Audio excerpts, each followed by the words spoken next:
What's up, guys? Welcome back to Barfly FreePour. Today we are doing another tasting / review. Today we're doing Bentley Heritage's Juniper Grove American Dry Gin. So Bentley Heritage is an estate distillery in Nevada. They make this gin from grains that they 100% grow on their own property. Or Nevada, as they say in Nevada. Oh, did I say it like a northerner? Mm-hmm. Like an East Coaster? Nevada. What did I say? Nevada. Yeah. Oh, Nevada. All right. I don't know. It feels weird to say Nevada. You kind of broke my flow though. So, and that rhymed, by the way. I just want to point that out. It is distilled from 5 different botanicals, and it is, I think it's like triple pot distilled. So they use pot stills in the creation of this gin. I have not tasted it. What is American gin?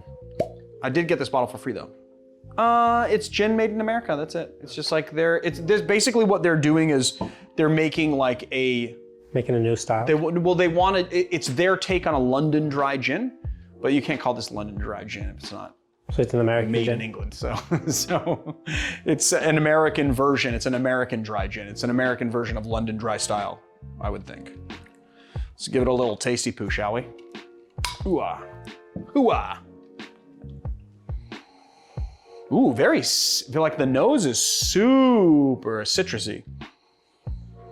Maybe a little peppercorn, but really citrusy. Lemon lime. It's like a lemon lime combo in this gin, which is kind of, you don't get that like ethanol very much. It's very, very citrusy. And, you know, botanical, but very, very citrusy. Okay. Oh wow, it's so funny because the nose is indicative of what it tastes like, but then it just like opens up, and juniper is like right on the front of your palate. So it's like very junipery, and then it devolves to like a really nice lemon lime citrus. You get a little bit of pepper, coriander, but it's super citrusy. It's very citrusy. It's like very juniper forward on the front of your palate, and then as you drink it, all the citrus just kind of bursts in your mouth. It's really good. I like it. It's good. All right. It's good. This is good. I like this gin. How much is it? I don't know. Let's look it up on the internet. It looks like on the low, it's about $29 to $40, which is, you know, yeah. I mean, you know, for like a craft product, that's a pretty median price range. I would think that's. So the value is. I mean, I wouldn't say it's exceptional value. I don't know. Put it at like a 6. 6. Just very average, you know, in value. Availability, which we don't know. Availability, I don't know, but I'm gonna say that it's probably not super widely available. Yeah, so probably not worldwide I'll give it a either. 6 just to, yeah. I don't know, give it the benefit of the doubt. But I don't think people in Europe are really gonna be getting this gin. Cocktail viability. Very viable for cocktails. So probably give it, let's give it a 9 there in the cocktail viability. I mean, what separates a 9 from a 10 in cocktail viability? I mean, I could see this making a really good gin and tonic. I could see you putting in any number of cocktails. I would actually probably prefer maybe to put this in a cocktail. But I could drink this long on soda as well. And I honestly, drinking it neat doesn't bug me either, so. Well, I mean, sounds like a 10 then. But this would be great for cocktails, yeah. Okay. Okay, give it a 10. Give it a 10 for branding. Okay, so. Okay. It's good branding. Yeah, it's a nice bottle. It's a nice bottle for the back bar. We'll get to that, but yeah. Okay. I just jump the gun all the time, don't I? But branding, it's good, yeah. I don't know. I mean, I think it's pretty indicative of what it is. It's a nice bottle. It looks like a premium gin. But there's not, I mean, they're trying to do something different than what's on the market, you know? Clean, yeah. It's clean, it's nice. I don't know, let's give it an 8 for branding. Mm-hmm. Bottle design. Bottle design, now this kind of falls into 2 different categories. Like, is it nice bottle design? Yes, it's nice bottle design. Is it very viable for behind the bar? Not really. But it's nice bottle design, I don't know. You know, obviously they tried to do something a little bit, you know, different. They try to kind of gave it like an Art Deco sort of vibe to it, you know, which is, you know, there's like a bunch of brands like Aviation, I think also has kind of an Art Deco vibe to their gin. So that's definitely a theme that plays out in people who produce gin. Yeah, Albert would like it. What's that? Albert would like it.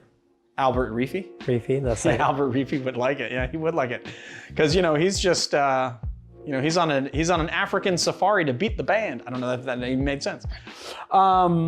Yes, he would like it. Yes, I don't know. I could see this being I could see Gatsby pouring this out. Okay. It's nice. Yeah, I mean, I don't know. Is that something that's a little bit obvious these days? Like making like an Art Deco style bottle? Maybe, but it it's definitely pretty unique. fits. I think that Art Deco and gin really fits together just as like thematic. Yeah. Thematically, they fit together, and so a lot of people do that. It's not super. I give it an 8. It's nice, but it's not exceptional or in any way. Yeah, it's an 8. Okay, we'll give it an 8. I mean, I like the branding. It's really nice. The brand story. Don't know anything about. I mean, I like the story that there's an actual distillery in Nevada. And I like that they take all of that they grow the grains that they make the spirits with. That's really nice too. So it's like a truly craft product. They also have a public house / tasting room. Okay. And do you know the origins of the public house, Marius? It's a very interesting idea behind the public house. Yes. Oh, I don't know. You do? I remember. What do you remember? Somebody saying it the other day, but I forgot. Wait a minute. You remember you were having this conversation with someone the other day, and that other person wasn't me? No, it was on. Was it on Somebody Feed Phil, or it was on some show? They talked about it, but I forgot. Were you watching Somebody Feed Phil again? No, maybe it was some other show. What show was it? I don't know. I remember hearing it on a show, but I'm going to just say it because it's pretty awesome. And I think everyone wants to know now.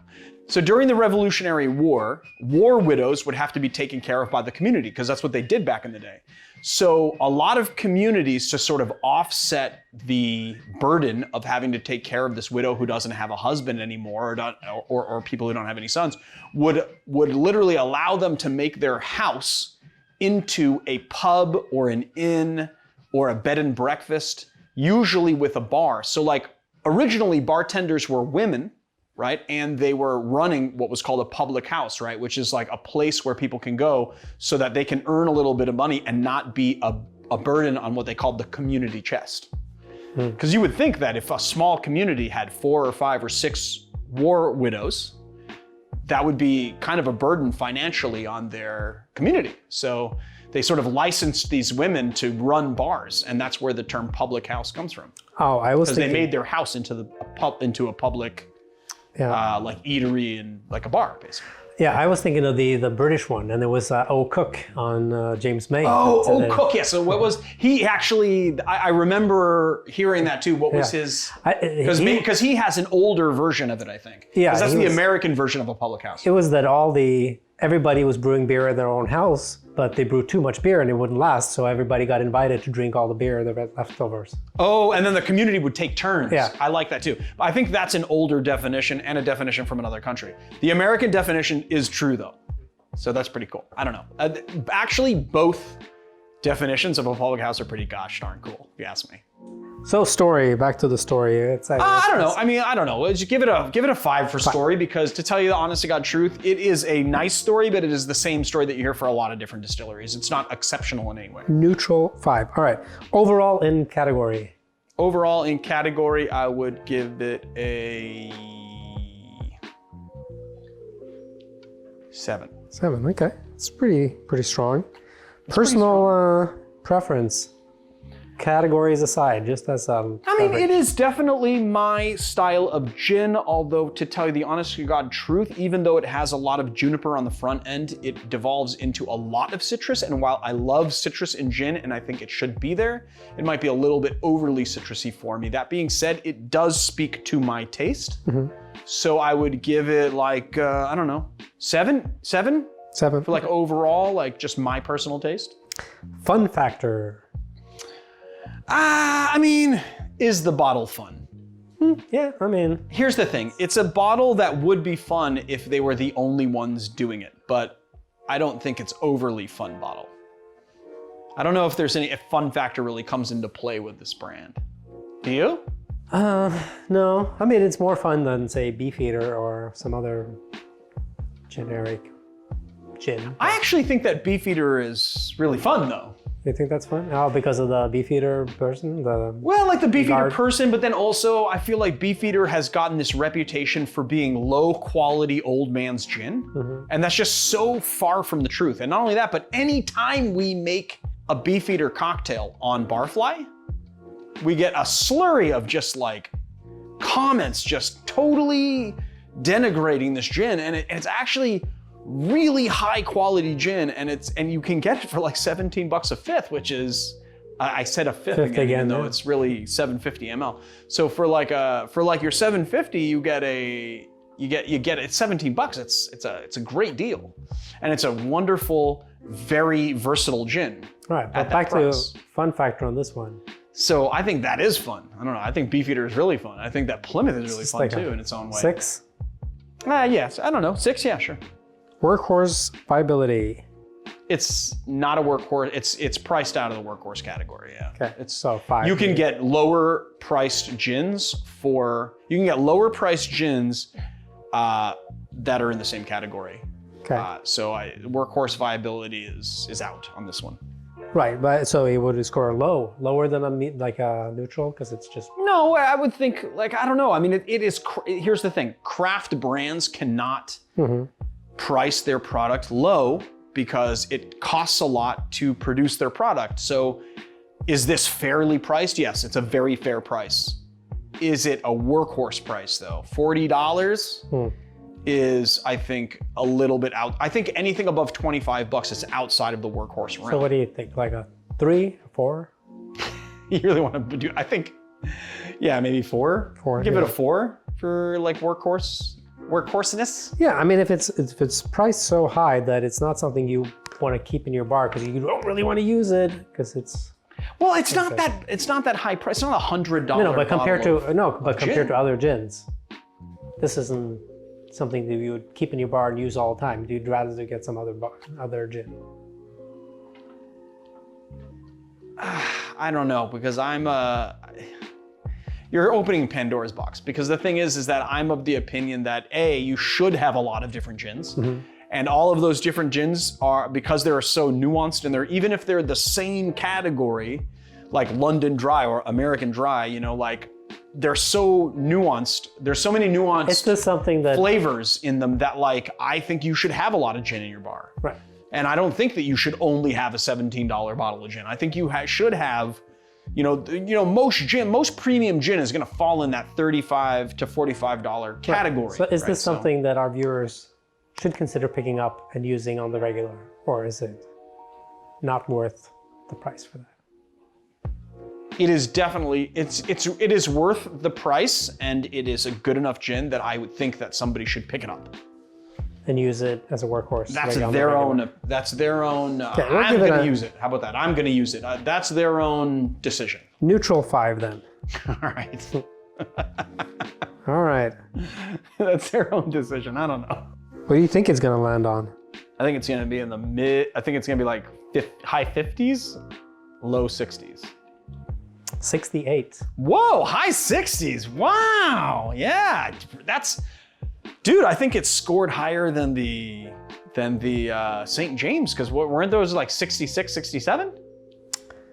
I think it won by a point. Maybe. Yeah, I think it won by a point on those. Yeah. I mean, no, it's not a competition, and it's totally different. We were doing Rise and whatever, But it scored pretty well. 68's pretty good, like on our weird rating system. All right. All right. There you have it. There it is. All right, guys, if you like this channel, please hit like and subscribe. Check us out on Patreon and YouTube memberships. And I don't know, yeah. If you like my fun t-shirts, you can go to our website, theeducatedbarfly.com. Check them out. If you want to provide us with a virtual bottle, you can do that. We'll put a little tag on it. We'll say your name and videos. That's pretty cool. You can check that out on theeducatedbarfly.com as well. Everything's on our website, theeducatedbarfly.com. And I will see you guys on another time.